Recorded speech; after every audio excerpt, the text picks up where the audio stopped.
Hello students, how are you? எல்லாரும் எப்படி இருக்கீங்க? நல்லா இருக்கீங்களா? இன்னைக்கு நாம 12th physics இருக்கக்கூடிய important 5 mark questions தான் பார்க்க போறோம். சோ கண்டிப்பா இந்த क्वेश्चन தாண்டி வர क्वेश्चन வரதுக்கான வாய்ப்புகளே கிடையாது.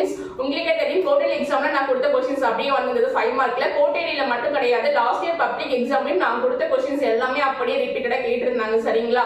அதனால இந்த क्वेश्चंस எல்லாத்தையும் மிஸ் பண்ணாம பாத்துக்கோங்க. 2 மார்க் 1 மார்க் பொறுத்த வரைக்கும் புக் பேக்ல இருக்கிறது நல்லா ப்ரிப்பேர் பண்ணிக்கோங்க. அதுல இருந்தா மோஸ்ட்லி கேட்பாங்க. அதை தாண்டி நீங்க சென்டம் எடுக்கணும்னு நினைச்சீங்கன்னா புக் இன்சைட்ல இருக்கக்கூடிய 1 மார்க் and 2 மார்க் எல்லாத்தையுமே நீங்க ப்ரிப்பேர் பண்ணிக்கோங்க. ப்ராப்ளம்ஸ் நீங்க போட்டு பாத்துக்கோங்க சரிங்களா? இப்போ நம்ம கொடுக்கக்கூடிய 5 மார்க்ஸ் மட்டும் பண்ணீங்க. ஒண்ணு மிஸ் பண்ணாம எல்லாத்தையும் நீங்க அட்டெண்ட் பண்ணிடுவீங்க சரிங்களா? இத நான் பார்த்து ரொம்ப செலக்ட் பண்ணி தான் கொடுத்திருக்கேன். அது நம்ம லாஸ்ட் இயர்ல இருந்து क्वेश्चन பேப்பர்ஸ்ல எடுத்து அதுல என்னென்ன ரிப்பீட்டடா கேட்டிருக்காங்க அப்படின்றதெல்லாம் அனலைஸ் பண்ணி தான் உங்களுக்கு நான் क्वेश्चंसலாம் கொடுத்திருக்கேன். அதனால வீடியோவை ஸ்கிப் பண்ணாம எல்லாத்தையும் நோட் பண்ணிக்கோங்க. உங்க ஃப்ரெண்ட்ஸ்க்கு முடிஞ்ச அளவுக்கு வீடியோவை ஷேர் பண்ணுங்க. நீங்க ஃபர்ஸ்ட் டைம் வீடியோ பாக்குறீங்கன்னா சப்ஸ்கிரைப் பண்ணுங்க. நான் ஃபியூச்சர்ல நான் போடக்கூடிய வீடியோஸ் உங்களுக்கு வரும். நீங்க நம்ம குரூப்ல ஜாயின் பண்ணிக்கோங்க. நீங்க ஃபியூச்சர்ல இன்ஜினியரிங் படிக்கணும், டாக்டர் படிக்கணும் அப்படின்னா நான் உங்களுக்கு ஹெல்ப் பண்றேன். லாஸ்ட் இயர் மாணவர்களுக்கு ஹெல்ப் பண்ண மாதிரி நீங்க தமிழ்நாட்டுல மட்டும் கிடையாது ஃபாரின்ல போய் படிக்கணும்னாலும் நான் ஹெல்ப் பண்றேன் சரிங்களா? லாஸ்ட் இயர் நிறைய மாணவர்களுக்கு நான் ஹெல்ப் பண்ணிருக்கேன். நான் கொடுக்கக்கூடிய क्वेश्चंस நீங்க கண்ணு முழிச்சு படிச்சா கூட நீங்க 25 out of 25 5 மார்க்ல வாங்கிடுவீங்க சரிங்களா? அதனால கொஞ்சம் இந்த क्वेश्चंसலாம் நோட் பண்ணி படிச்சுக்கோங்க. கண்டிப்பா இந்த क्वेश्चंसலாம் உங்களுக்கு வரப்போகுது சரிங்களா? ஓகே, உங்க ஃப்ரெண்ட்ஸ்க்கும் ஷேர் பண்ணுங்க. வாங்க நம்ம கண்டென்ட் போலாம். இம்பார்ட்டன்ட் क्वेश्चंसலாம் சொல்றேன், கடகட நோட் பண்ணிக்கோங்க. Field due to a dipole on its axial line and equatorial plane. இது ரொம்ப இம்பார்ட்டன்ட் क्वेश्चन சரிங்களா? இது வந்து கேட்காத क्वेश्चन பேப்பரே கிடையாது. இது வந்து நல்லா நோட் பண்ணிக்கோங்க. அதாவது மின் இருமுனை ஒன்றினால் அதனுடைய அச்சு கோட்டில் ஏற்படும் மின்புலம் மற்றும் நடுவரை கோட்டில் ஏற்படும் மின்புலத்தை விவரி. Second question, construction and working of Van de Graaff generator. நான் உங்களுக்கு முன்னாடியே சொல்லியிருக்கேன், வான் டி கிராஃப் ஜெனரேட்டர் அப்படின்றது நான் படிக்கும் போதுல இருந்து ரிப்பீட்டடா क्वेश्चंस வந்து கேட்டுட்டே இருக்காங்க அப்படின்னு சொல்லிட்டு so Van de Graaff generator most important question note பண்ணிக்கோங்க. பாத்தீங்கன்னா electrostatic potential due to a electric dipole. மின் இது வந்து last year of fail exam question பேப்பர்ல கேட்டிருக்காங்க. மின் இருமுனை ஒன்றினால் ஏற்படும் நிலை மின் அழுத்தத்திற்கான கோவையை வருவின்னு கேட்டிருக்காங்க. Next question, Gauss law most important question, அதை நோட் பண்ணிக்கோங்க. அடுத்து வந்து obtain the condition of ஓகேவா, obtain the condition for bridge balance for Wheatstone. வீஸ்டோன் சமண சுற்றி அப்படின்றது நாங்கெல்லாம் படிக்கும்போது இந்த டயக்ராம் வந்து வரைஞ்சு வந்து எழுதிட்டு இருப்போம். ஸோ அது ரொம்ப இம்பார்ட்டன்ட் கொஸ்டின் நோட் பண்ணிக்கோங்க. அடுத்தது வந்து பாத்தீங்கன்னா describe the microscopic model of current and obtain general form of Ohm's law. மின்னோட்டத்தின் முன்மாதிரி கொள்கையை விவரித்து அதிலிருந்து ஓம் விதியின் வடிவத்தை பெறுக. மோஸ்ட் இம்பார்ட்டன்ட் கொஸ்டின் பப்ளிக் எக்ஸாம்ல கேட்டிருக்காங்க, நோட் பண்ணிக்கோங்க. Explain the determination of internal resistance of a cell using voltmeter. வோல்ட்மீட்டரை பயன்படுத்தி நம்ம எப்படி மின்கலத்தினுடைய அகமின் தடையை கண்டுபிடிக்கிறது அப்படின்னு கேட்பாங்க. இதுவும் ரொம்ப இம்பார்ட்டன்ட் क्वेश्चन நோட் பண்ணிக்கோங்க. அடுத்து வந்து obtain an expression for the magnetic field at a point due to an infinite long straight conductor carrying current. மின்னோட்டம் பாயக்கூடிய முடிவிலா நீளம் கொண்ட நெற்கடத்தியால் ஒரு புள்ளியில் ஏற்படும் காந்தப்புலத்திற்கான கோவை வருவின்னு கேட்பாங்க. ரொம்ப இம்பார்ட்டன்ட் क्वेश्चन, இதை நோட் பண்ணிக்கோங்க.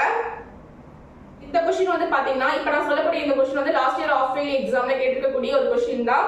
obtain an expression for the magnetic field at a point along the axis of a circular coil carrying current. மின்னோட்டம் பாயும் வட்ட வடிவ கம்பிச்சுருளின் அச்சில் ஒரு புள்ளியில் ஏற்படும் காந்தப்புலத்திற்கான கோவை வருவி. இது ரொம்ப மோஸ்ட் இம்பார்ட்டன்ட் क्वेश्चन பாத்துக்கோங்க. நெக்ஸ்ட் வந்து discuss the working of cyclotron. Cyclotron நான் வந்து 12th ல இந்த क्वेश्चंसலாம் எழுதி இருக்கேன் எக்ஸாம்ல. சோ சைக்ளோட்ரான்ன்றது அந்த அளவுக்கு மோஸ்ட் இம்பார்ட்டன்ட். இந்த क्वेश्चन மிஸ் பண்ணவே பண்ணாதீங்க. சைக்ளோட்ரான் பாத்துக்கோங்க.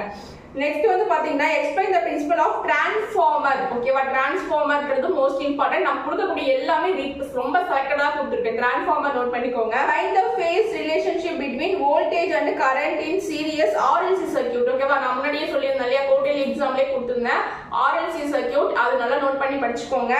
செலுத்தப்பட்ட மின்னழுத்த வேறுபாடு தமிழ்ல வந்து மின்னழுத்த வேறுபாடு மற்றும் மின்னோட்டத்திற்கு இடையே உள்ள கட்ட கோணத்திற்கான சமன்பாட்டை வருவி. Explain how EMF is induced in a coil by changing its orientation with respect in the direction of magnetic field. ஓகேவா, next explain types of absorption spectra. உட்கவ நிறமாலை வகைகளை விளக்குக. இந்த question most important question. Next வந்து write down Maxwell equation of integral form. Maxwell சமன்பாடு ரொம்ப important question. Last year public எக்ஸாம்ல நான் சொல்லிருப்பேன். Maxwell equation most important question பாத்துக்கோங்க. நெக்ஸ்ட் வந்து mirror equation, Maxwell equation, lens equation. இது மூணுமே வந்து மோஸ்ட் இம்பார்ட்டன்ட் क्वेश्चन. ஓகேவா, மிரர் ஈக்குவேஷன் அது ஆடி சமன்பாடு, மேக்ஸ்வெல் ஈக்குவேஷன் மேக்ஸ்வெல் சமன்பாடு, லென்ஸ் ஈக்குவேஷன் லென்ஸ் உருவாக்குபவர் சமன்பாடு. இது மூணுமே கேட்காத क्वेश्चन பேப்பர்ஸ் இருக்க முடியாது. மூணுமே ரொம்ப இம்பார்ட்டன்ட் क्वेश्चन பாத்துக்கோங்க சரியா? Describe the Fusio method to determine the speed of light. இது வந்து குவார்ட்டர்லி எக்ஸாம்ல கேட்டிருந்தாங்க இந்த क्वेश्चन. ஒளியின் வேகத்தை கண்டறியும் ஃபியூசிவ் முறையை விவரி. ஓகேவா, அந்த கொஸ்டின் வந்து கோடலியே கேட்டிருந்தாங்க, பாத்துக்கோங்க. அதுக்கப்புறம் பாத்தீங்கன்னா காம்பவுண்ட் மைக்ரோஸ்கோப். ஓகேவா, நான் சொன்னாலே எலக்ட்ரான் மைக்ரோஸ்கோப், காம்பவுண்ட் மைக்ரோஸ்கோப் நான் முன்னாடி கூட இம்பார்ட்டன்ட் क्वेश्चंसல சொல்லிருந்தேன். செகண்ட் மிட்டம்ல எலக்ட்ரான் மைக்ரோஸ்கோப், காம்பவுண்ட் மைக்ரோஸ்கோப் இது ரெண்டுமே நல்லா பாத்துக்கோங்க. ஓகேவா, எலக்ட்ரான் நுண்ணோக்கி, கூட்டு நுண்ணோக்கி. வந்து obtain the equation for resolving power of microscope. ஒரு நுண்ணோக்கியினுடைய பிரிதல் திறனுக்கான கோவையை பெறுக. ரொம்ப இம்பார்ட்டன்ட் क्वेश्चन, இதை பாத்துக்கோங்க. சரியா, நுண்ணோக்கி ஒன்றின் பிரிதிறனுக்கான கோவையை பெறுக. இது வந்து இம்பார்ட்டன்ட் क्वेश्चन பாத்துக்கோங்க. ஓகேவா, எலக்ட்ரான் மைக்ரோஸ்கோப், காம்பவுண்ட் மைக்ரோஸ்கோப், அதுக்கப்புறம் electron resolving power of microscope, நுண்ணோக்கியினுடைய பிரிதிறனுக்கான கோவையை பெறுக. சோ இது மூணுமே வந்து ரொம்ப இம்பார்ட்டன்ட் क्वेश्चन. அதே மாதிரி lens maker formula, Maxwell equation, அதுக்கப்புறம் வந்து பாத்தீங்கன்னா மிரர் ஈக்குவேஷன், அது இதெல்லாம் ரொம்ப இம்பார்ட்டன்ட் क्वेश्चन. இதையும் பாருங்க. ஆடி சமன்பாடு, லென்ஸ் உருவாக்குபவர் சமன்பாடு, மேக்ஸ்வெல் சமன்பாடு இதெல்லாம் பாத்துக்கோங்க.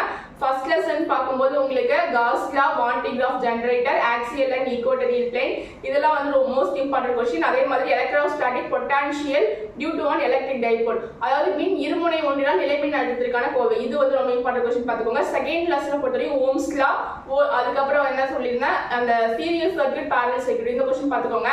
செகண்ட் லெசன்ல மின் தடைகள் தொடர் இணைப்பு மற்றும் பக்க இணைப்பில் இணைக்கப்படும் போது அதனுடைய தொகுப்பை மின்தடை கேட்பாங்க இல்லையா, அந்த क्वेश्चन வந்து மோஸ்ட் இம்பார்ட்டன்ட் क्वेश्चन பாத்துக்கோங்க. சரியா, அதே மாதிரி ஆஃப் வேவ் ரெக்டிஃபையர், அதே மாதிரி half wave rectifier, full wave rectifier இது ரெண்டுத்துல கண்டிப்பா ஒரு क्वेश्चन வரும். டேவிஸ் அண்ட் ஜெர்மர் எக்ஸ்பெரிமெண்ட், இது கண்டிப்பா அந்த क्वेश्चन பாத்துக்கோங்க. சரிங்களா, half wave rectifier, full wave rectifier, அரை அலை திருத்தி படத்தை, அரை அலை திருத்தி, முழு அலை திருத்தி, டேவிஸ் அண்ட் ஜெர்மர் சோதனை. ஓகேவா, இந்த மூணு क्वेश्चனும் கண்டிப்பா நல்லா பாத்துக்கோங்க.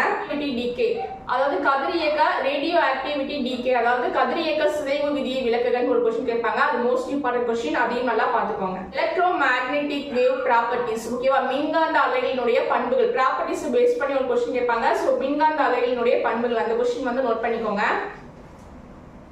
அதே மாதிரி ஹைஜன்ஸ் பிரின்சிபிள் ரொம்ப அதே மாதிரி ஹைஜன்ஸ் பிரின்சிபிள் நோட் பண்ணிக்கோங்க. ஹைஜன்ஸ் தத்துவம் இந்த क्वेश्चனும் மோஸ்ட் இம்பார்ட்டன்ட் क्वेश्चन, இத நல்லா பாத்துக்கோங்க. அதே மாதிரி Young's double split experiment, young இரட்டை பிளவு சோதனை விளக்குக. ரொம்ப ரொம்ப ரொம்ப இம்பார்ட்டன்ட் क्वेश्चन, இந்த क्वेश्चन மிஸ் பண்ணவே பண்ணாதீங்க. Young double split experiment, young இரட்டை பிளவு சோதனை விளக்குக. இது வந்து ரொம்ப ரொம்ப இம்பார்ட்டன்ட் क्वेश्चन, இந்த क्वेश्चனை நல்லா பாத்துக்கோங்க.